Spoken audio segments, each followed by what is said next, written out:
Hello friends, இன்னைக்கு நம்ம பார்க்க போகிறது சாப்னி அனிமி சீரீஸில் ரீஇன்கார்னியேட்டட் 7th பிரின்ஸ் சீசன் 1 எபிசோட் 8 தான் இன்னைக்குள்ள வீடியோவில் பார்க்க போகிறோம். உங்களுக்கு இந்த வீடியோ பிடிச்சிருந்தது அப்படின்னா லைக் பண்ணிட்டு அப்படி மறக்காமல் நம்ம சேனலை சப்ஸ்கிரைப் பண்ணிடுங்க. இந்த எபிசோடில் நிறைய டீட்டெயில்ஸ் இருக்குது. சில விஷயங்களை நான் கொஞ்சம் உங்களுக்கு மாடிஃபை பண்ணி எக்ஸ்பிளைன் பண்ணுறேன், ஏன்னா அப்போ தான் உங்களுக்கு கதை புரியும். சரி வாங்க நம்ம இன்னைக்குள்ள கதைக்குள்ளே போகலாம். இன்னைக்கு நம்ம பார்க்க போகிறது ரீஇன்கார்னியேட்டட் 7th பிரின்ஸ் சீசன் 1 எபிசோட் 8. ஜேட்கிட்ட இருந்து டெலிபோர்ட் ஆகி ஒரு லெட்டர் வந்திருக்கு. இந்த லெட்டர்ல இருக்கிறது ஜேடோட மார்க் ஆச்சு அப்படின்னு சொல்லி அவங்க படிச்சு பார்த்தா, லாடஸ்டோட வார நான் ஸ்டாப் பண்ணிட்டேன், நீங்க அந்த இடத்துக்கு வாங்க அப்படின்னு சொல்லி அதுல போட்டிருக்கு. ஃபைனலி எங்களுக்கு ப்ராமிஸ் பண்ணபடியே ஜேட் அந்த இடத்துக்கு லாடா மாறிட்டான். இனி நாங்க பிரச்சனை இல்லாம ஒன்னா வாழலாம் அப்படின்னு கேலியாக மற்றவங்களும் ஹாப்பி ஆகுறாங்க. ஜேட் திரும்ப வந்துட்டான்னு எல்லாரும் ரொம்ப ஹாப்பியா இருக்காங்க. யார் ஸ்பெல்ல யூஸ் பண்ணி தான் நம்ம ஹீரோ இவங்களை ஃபாஸ்ட் அப்படியே புல் பண்ணி கூட்டிட்டு போயிட்டு இருக்கான். ஸ்டாப் பண்ணுங்கன்னு மத்தவங்க சொல்ல போனீங்க. எதனா ஜேட பார்க்க அவசரப்பட்டீங்க நம்ம ஹீரோ கேட்கறான். பிரின்ஸ் லாய்டு எங்க கர்ஸ் எல்லாம் சரி பண்ணதுக்கு ரொம்ப தேங்க்ஸ் அப்படின்னு சொல்லுவோம். எங்களை சரி பண்ண மாதிரி ஜேடையும் சரி பண்றீங்களான்னு ரன் கேட்கறா. இந்த லெட்டர் கரெக்டா நீங்க இருக்கிற லொகேஷனுக்கு டெலிபோர்ட் ஆகி வந்திருக்குன்னா அப்படின்னு கேட்கவும், அப்படின்னா ஜேடால அவன் டெலிபோர்டேஷன் பவரை கண்ட்ரோல் பண்ண முடியுமா? ஆனா ஜேட் எதுக்கு அவன் பவரை கண்ட்ரோல் பண்ண முடியலன்னு என்கிட்ட போய் சொல்லணும்? இந்த லெட்டர் அப்ப நம்ம உண்மையிலேயே நம்பலாமா அப்படின்னு சொல்லி மத்தவங்க எல்லாம் யோசிக்கிறாங்க. ஜேட பத்தி ஏன் தப்பா திங்க் பண்றீங்க? மேபி அவன் பவரை கண்ட்ரோல் பண்ண கத்துக்கிட்டு இருந்திருக்கலாம் அப்படின்னு ரென் சொல்லவும், ஜேட ஆல்ரெடி சரியாயிட்டான்னா நான் அவங்க கூட வரணும்னு அவசியம் இல்லை தானே நம்ம ஹீரோ கேட்க ரென் சோகமாக்குறா. இந்த டெலிபோர்டேஷன் மேல எனக்கு இன்ட்ரெஸ்ட் இருக்கு, ஸோ நானும் கூட வர நம்ம ஹீரோ சொல்றான். அண்ட் ஒருவேளை ஏதாச்சும் ப்ராப்ளம்னாலும் நான் அதை பாத்துக்கிடுவேன் அப்படின்னு சொல்லிட்டு தான் நம்ம ஹீரோ இவங்களை கூட்டிட்டு வரேன். பிரின்ஸ் லாய்ட் நம்ம கூட வர்றது உண்மையிலேயே நமக்கு பெரிய ரிலீஃப் அப்படின்னு சொல்லி மத்தவங்க சொல்றாங்க. நம்ம ஹீரோட பாஸ்ட்டுக்கு மத்தவங்க மேனேஜ் பண்ண முடியலன்னு ஓடியில நம்ம ஹீரோ கீழே இறக்கி விடுறான். பிரின்ஸ் லாய்ட் நம்ம பக்கத்துல தான் இருக்கும், இதுக்கு மேல நம்ம நடந்தே போய்க்கலாம் அப்படின்னு எல்லாரும் சொல்றாங்க. இங்க பிரேக் எடுக்கிறோம்னா இங்க நான் எல்லாருக்கும் சாப்பாடு ரெடி பண்றேன் அப்படின்னு ரென் வந்து காட்டுக்குள்ள ஓடுறா. ரென் சின்ன வயசுல இருக்கும்போது அவ பாய்சனவா பேரண்ட்ஸை கொண்டுட்டு ஸோ அவ தனியாவே காட்டுக்குள்ள தான் வளர்ந்துருக்கா. ஜேடு தான் ஆக்சுவலி ஃபர்ஸ்ட் அவளை ரீச் பண்ணி மாத்தினா அப்படின்னு எல்லாரும் நம்ம ஹீரோ கிட்ட எக்ஸ்பிளைன் பண்றாங்க. கைஸ் நான் ஒரு நியூ மெம்பரை கண்டுபிடிச்சிருக்கேன். இவன் ஒரு பாய்சன் பைலைட்டட், பட் இவ பாடியில இருந்து பாய்சன் வராம இருக்க நான் இவ்வளவு ராப் பண்ணி வச்சிருக்கேன் ஜேர் சொல்றான். இந்த குழந்தைக்கு இந்த உலகத்துல எப்படி போல நான் கத்து கொடுக்க போறேன்னு ஜேர் சொல்லுவேன். அவன் பாய்சன் லீக் ஆயிட்டான்னு கலிலியா கேட்கறான். இவன் ஓவரா அவ்வளவு டார்ச்சர் பண்ணவோ பாய்சன் வந்து ஜேட் மயங்கி கீழே விழுந்துருத்தான். நான் அவ்வளவு ஈஸியில உன்னை விட்டு கொடுத்துட மாட்டேன், என்னாலும் நான் இவா கூட தான் இருப்பேன் ஜேர் சொல்லுவோம். சரி அப்ப நானும் அவளுக்கு எனக்கு தெரிஞ்சதை சொல்லி கொடுக்குறேன். அவ பாய்சன் ரிலீஸ் ஆகாத மாதிரி துணியை நாங்க ரெடி பண்றோம் அப்படின்னு சொல்லி எல்லாருமே ஹெல்ப் பண்றாங்க. பாய்சனை நியூட்ரலைஸ் பண்ற மாதிரி ஒரு ட்ரெஸ் இவங்க ரெடி பண்றாங்க. இந்த ட்ரெஸ் போட்டா பாய்சன் நியூட்ரலைஸ் ஆகும். அண்ட் எனிமி வந்தாம்னா டக்குன்னு இந்த ட்ரெஸ்ஸை கழட்டிடலாம். பாய்சனை ரிலீஸ் பண்ற மாதிரி உள்ள இருக்கிற ட்ரெஸ் ரெடி பண்ணிருக்கோம்னு சொல்லவும், உனக்கு கியூட்டா மாத்த என்னோட கிஃப்ட் ஜேடப்ளுக்கு ஒரு கிளிப்பை கொடுக்குறான். அவன் அழறா, ஒருவேளை நான் ரிப்பன் வாங்கியிருக்கணுமா அப்படின்னு ஜேடு யோசிக்கிறான். ரெனுக்கு ஜேடு ஒரு பிரதர் மாதிரி கூட இருந்தான், நாங்க எல்லாரும் ஒரு ஃபேமிலியா இருந்தோம் அப்படின்னு சொல்லவும், நான் அந்த ஜேடை பார்த்தே ஆகணும்னு நம்ம ஹீரோ நினைக்கிறான்.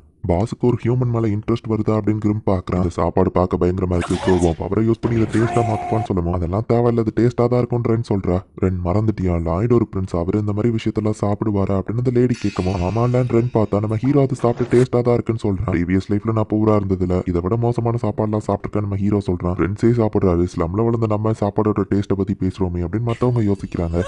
ஜேடைவா சமையல ஒரு நாள் சாப்பிட்டா நல்லா இருக்கும் நம்ம ஹீரோ சொல்றான். கைஸ் அட்வென்ச்சர் ஸ்கில் நம்ம தலைக்கு பிரைஸ் அதிகப்படுத்திருக்காங்கன்னு சொல்லுவோம். அவங்க நம்மள பவர்ஃபுல்லா ஆளா பாக்குறாங்கன்னு எல்லாரும் ஹாப்பி ஆகுறாங்க. ஜேட் உனக்கு தான் தேங்க்ஸ் சொல்லணும்னு எல்லாரும் வந்து பாராட்டவும், கைஸ் ஆக்சுவலி நான் உங்ககிட்ட ஒன்று சொல்லணும், நான் அனாதை கிடையாது, லார்டஸ்டோட தேர்ட் சன். நான் ஒரு நோபல், உங்களை யூஸ் பண்ணிக்கிட்டு தான் நான் அவங்க கூட வந்து பழகினேன். அங்கே எப்பவும் வார் போயிட்டு இருக்கோம், அது தடுக்கணுங்கிறது தான் என் ஆசை. அதுக்கு தான் பவர்ஃபுல்லான ஆளுங்களா உங்களை நான் கண்டுபிடிச்சேன். உங்க எல்லாரையும் நான் மேனிபுலேட் பண்ணியிருக்கேன், என்ன மன்னிச்சிருங்க அப்படின்னு சொல்லி ஜேடு சொல்லவும், அவ்வளோதானே நான் அவங்க பாட்டு சாப்பிட்டுட்டு இருக்காங்க, நான் எவ்வளோ பெரிய விஷயத்த சொல்லியிருக்கேன், ஷாக்கிங்கா இல்லையான்னு ஜேடு கேட்கவும், என்ன தவிர இங்கே வேற யாரும் ஷாக் ஆகல, நம்ம எல்லாருமே பிரச்சனை இருக்கிற பேக்ரவுண்ட்ல இருந்தா வந்திருக்கோம். ஸோ இது ஒன்றும் பெரிய விஷயம் இல்லையே, கண்டிப்பா நாங்கள் உங்களுக்கு ஹெல்ப் பண்ணுவோம் ஜேட் அப்படின்னு எல்லாருமே சொல்றாங்க. ஸ்டூபிட் பிரதர்ஸை கொண்டுட்டு ஒன்னு லாட் ஆக்குறோம்னு சொல்லுவோம். இல்ல என் பிரச்சனையை நானே ஹேண்டில் பண்றேன், நான் இல்லாத நேரத்தில் இந்த அசாசன் கில்ட நீங்க தான் பாத்துக்கிடணும் அப்படின்னு ஜேட் சொல்லுவோம். ஆனா நீ தனியா போன ஆபத்துன்றன்னு சொல்ற. என் பாடி ஒரு கர்ஸ், என் ஃபேமிலி ஒரு கர்ஸ், என் மொத்த லைஃபும் ஒரு கர்ஸ் தான். பட் உங்க கூட இருந்த டயத்துல தான் நான் ரொம்பவே ஹாப்பியா இருந்தேன். நீங்க எல்லாருமே எனக்கு ஒரு ஃபேமிலி மாதிரி. பட் லார்டஸ்ட்ல வார் நடந்துட்டு இருக்கிறத பார்த்துட்டு என்னால சும்மா இருக்க முடியாது, அதை தடுக்கணுங்கிறது தான் என்னோட ஆசை.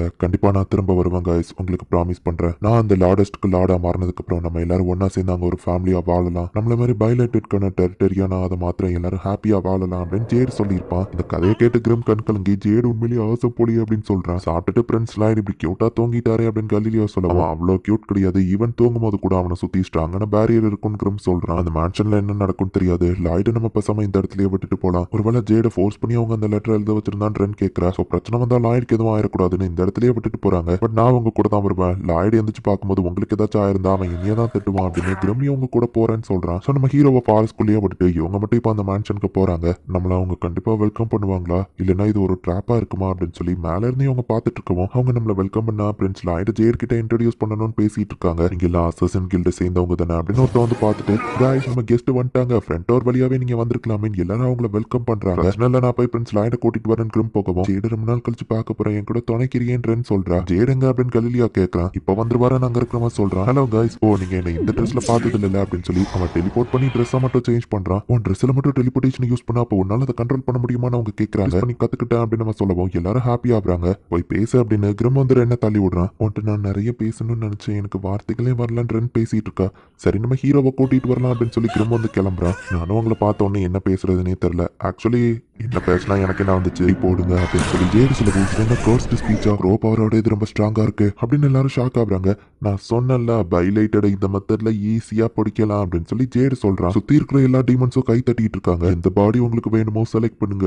இந்த பொண்ணு இவ பேர் என்னன்னு மறந்துருச்சு, இவ ஒரு பாய்சன் கேர்ள் அப்படின்னு ஜேடு பேசிட்டு இருக்க டக்குனு கிரிம் வந்து அட்டாக் பண்றான். எல்லாரும் சீக்கிரம் இருந்து ஓடுங்க, பிரின்ஸ் லாய்டியும் நான் ஓட சொல்லணும் அப்படின்னு சொல்லி கிரிம் பயந்துட்டு இருக்கான். ஆக்சுவலி இந்த ஜேடு வந்து கிரிம் பேசிட்டு இருக்கும்போது டெலிபோர்ட் ஆகி ஜேடு போயிட்டு டக்குனு கிரிம் அட்டாக் பண்ணிட்டான். என்ன தைரியம் இருந்தா லோலி டீமன் நேரத்துல இன்டர்ஃபியர் பண்ணா அப்படின்னு ஜேடு பாக்குறான். ஐயோ பாவம் அவங்க எல்லாரும் மாட்டிக்கிட்டாங்க, அவனை ஏன் சென்ஸ் பண்ணல இப்பதான் எனக்கு புரியுது. ஆக்சுவலி அந்த ஜேடு வந்து அப்படின்னு சொல்லி கிரிம் சொல்றான். நம்ம ஹீரோக்கோ சிச்சுவேஷன் புரிஞ்சிருது. ஜேடுங்க என்னதான் நடக்குது அப்படின்னு எல்லாரும் கேட்கவும் முட்டாள் பசங்களா இன்னுமா அவங்களுக்கு புரியலன்னு ஆக்சுவலி டீமன்ஸ் தான் வந்து அங்க இருக்கிற எல்லா பாடியவும் கண்ட்ரோல் பண்ணிட்டு இருக்கு. அதர் வேர்ல்டுல இருந்து நான் இந்த டீமன்ஸ் எல்லாத்தையும் இங்க கூட்டிட்டு வந்திருக்கேன். நாங்க எல்லாரும் வேற காண்டினென்ட்ல இருக்கோம். அங்க இருந்து இங்க வர்றதுக்கு இந்த ஜேடோட டெலிபோர்டேஷன் பவர் எனக்கு தேவைப்பட்டுச்சு. என்னோட பேரு கோசராமே, நெதர் வேர்ல்ட்ல இருந்து வந்திருக்கிற ஒரு கட்டாஸ்ட்ரஃபி. இந்த ஜேடோட பாடியை நான் பொசஸ் பண்ண ரொம்ப கஷ்டப்பட்டேன். அவன் மைண்டை என்னால ஈஸியா டேக் ஓவர் பண்ண முடியல. உங்களை பத்தியே தான் அவன் எப்பவும் திங்க் பண்ண. உங்களை அழிச்சிருவேன்னு சொன்னேன். உடனே அவன் தன்னைத்தானே கொல்லணும்னு நினைச்சான். ப்ளீஸ் என் ஃப்ரெண்ட்ஸை ஹர்ட் பண்ணிடாதான் அவன் சொன்னான். அப்பதான் அவங்க எல்லாரையும் பத்தி எனக்கு தெரிஞ்சது, பைலைட்டட் பத்தியோ தெரிஞ்சது.